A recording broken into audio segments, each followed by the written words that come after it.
Hello YouTube, it's your boy Cube. As you've probably picked up on the fact that the last video I posted was a month ago, this semester has been pretty crazy. Taking the most challenging classes that I have in a long time, and in fact I am so pressed for time that I actually am having to set aside a very small break in between my classes to bring you guys this video. So I'm actually recording this in a room in the Biotech Center at RPI, and I've got until about an hour from now, so I better hurry things up. Also, my giant computer at home, my tower, has broken, and I blame Windows 10, at least in part. I am so sick of Windows 10, it's awful. If you would like to know more about why I think it's awful, put something in the comments.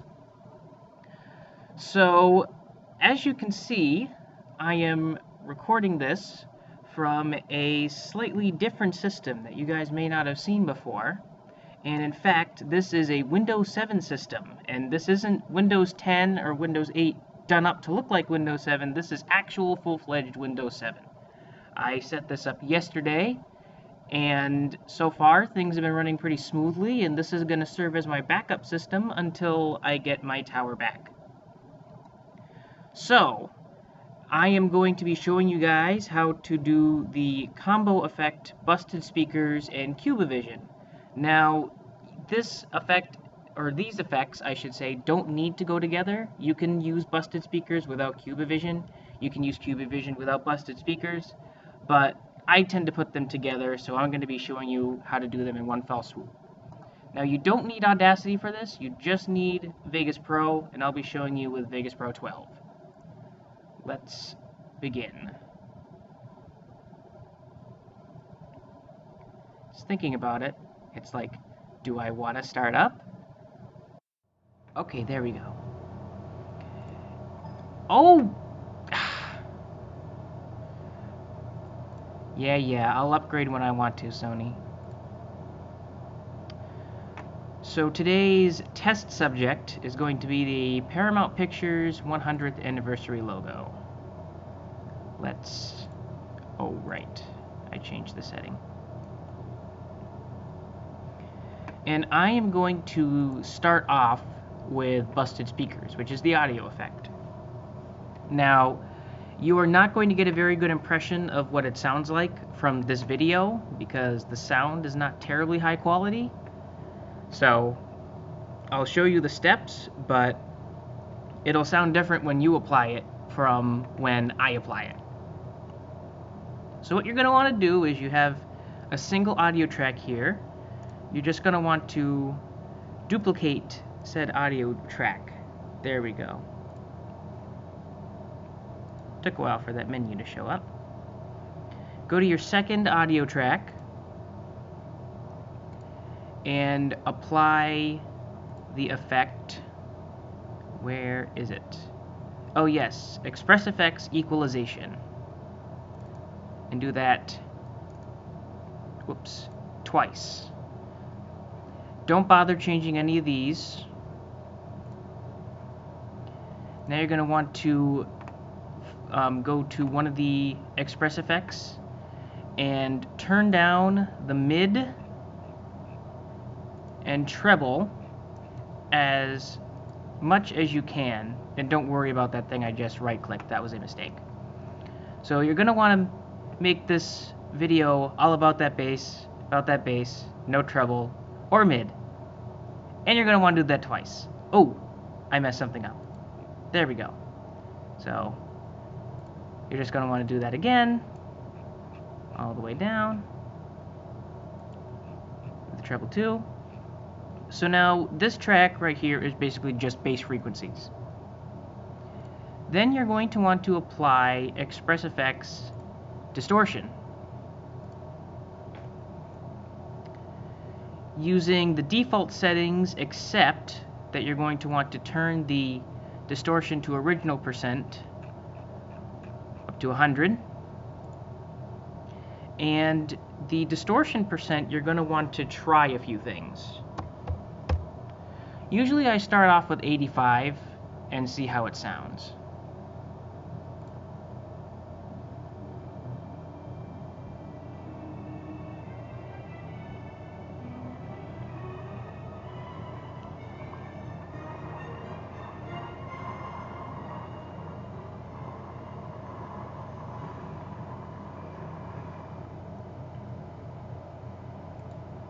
So basically, the goal of applying these effects is that you want a very scratchy bass track that's louder than normal.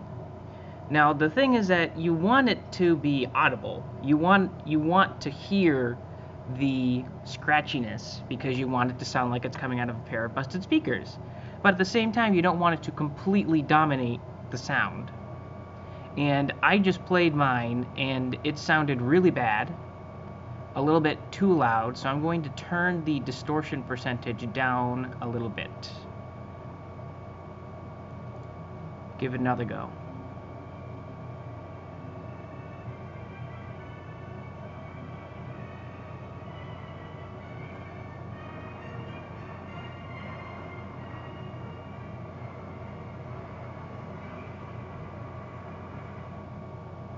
Alright, that sounds a little better, so I'm going to stick with that.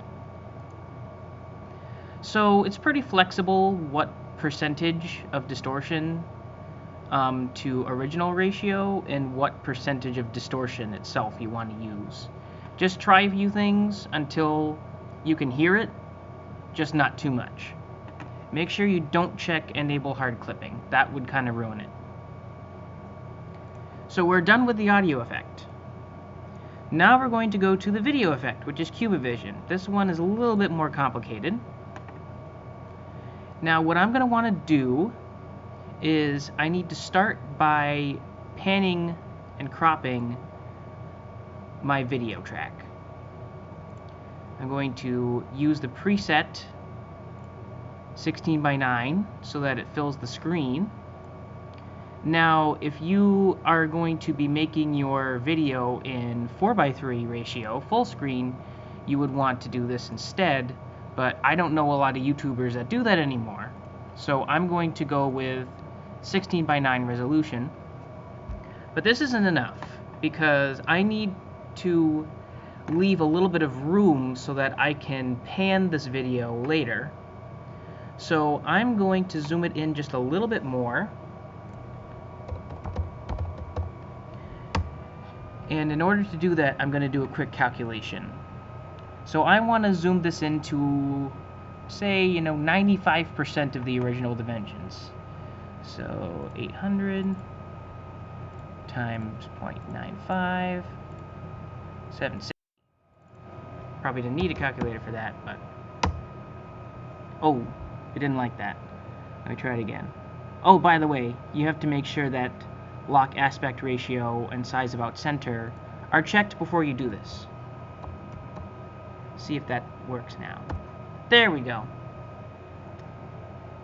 So I've left a little bit of room to pan. Let me zoom in there so you can see that I have this border space around it, and that actually might not be enough. I'm going to do 90%. There we go. That should be a little better. So you want to pan and crop the video so that it fills the screen and so that you have a little border around it, and that will come into play later. Now go to your video track and apply the effect channel blend. You know how much I love channel blend. And for now, leave it all the defaults. Set the alpha, the compositing mode, I should say, of the video track to add. And a lot of times when I put this in my paper instructions, people can't seem to find this menu, so make sure that this is dragged out a good amount, although it doesn't seem to go away. Oh, there we go. It went away. So it's this little menu with the green icon as your alpha compositing. And you're going to want to go there and select add. Now duplicate the track twice, so you have 3. And now it looks pretty bright, and we're going to fix that. Go to your first track and get rid of the green channel by setting green to 0 times green and 0 times everything else. And your blue channel, you're going to get rid of that too. So now you only have a red channel in your first track. There we go. Now for your second track, you're going to want to get rid of the red and the blue channels. So all you have is green. So just set red to 0 times everything and blue to 0 times everything. Oh, and I should mention you don't touch the alpha. So now that track is green. So you probably guess what we're going to do for the last track, right? Get rid of the red channel, get rid of the green channel. We're left with a blue channel.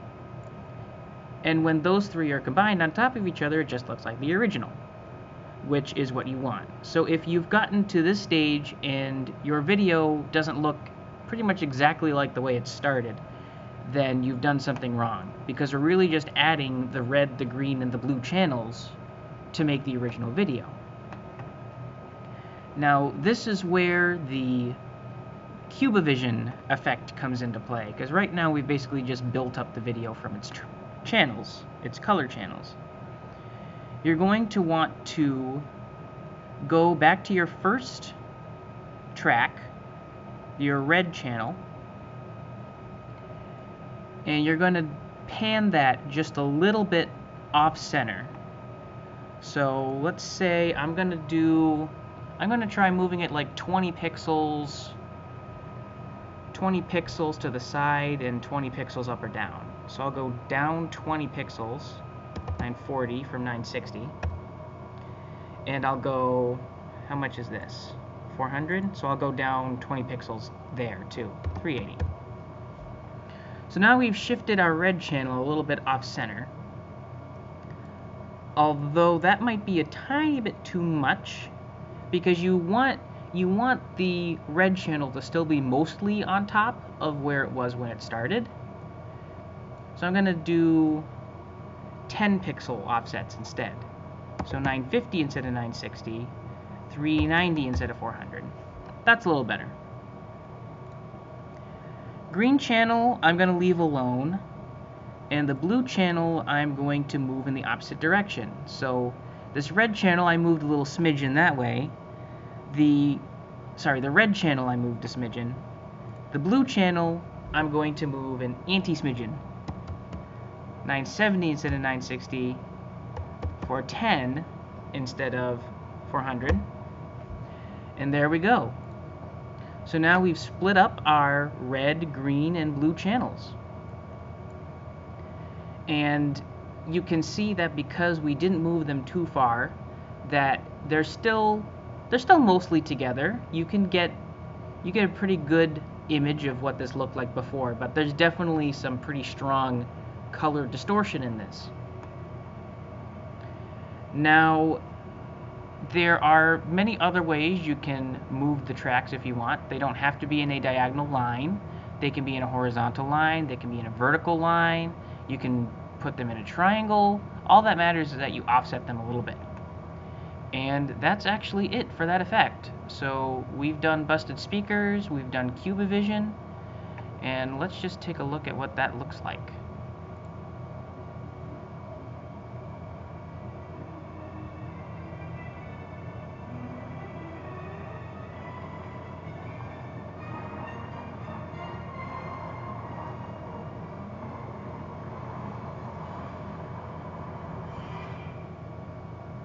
Alright, looks good. And wow, I certainly have a lot of time left. So I'm gonna probably hunt down a copy of my channel logo and add it to this, and then render this video and publish it along with my instructions. Well, thank you for watching, and be sure to check out my other Kyooberisms.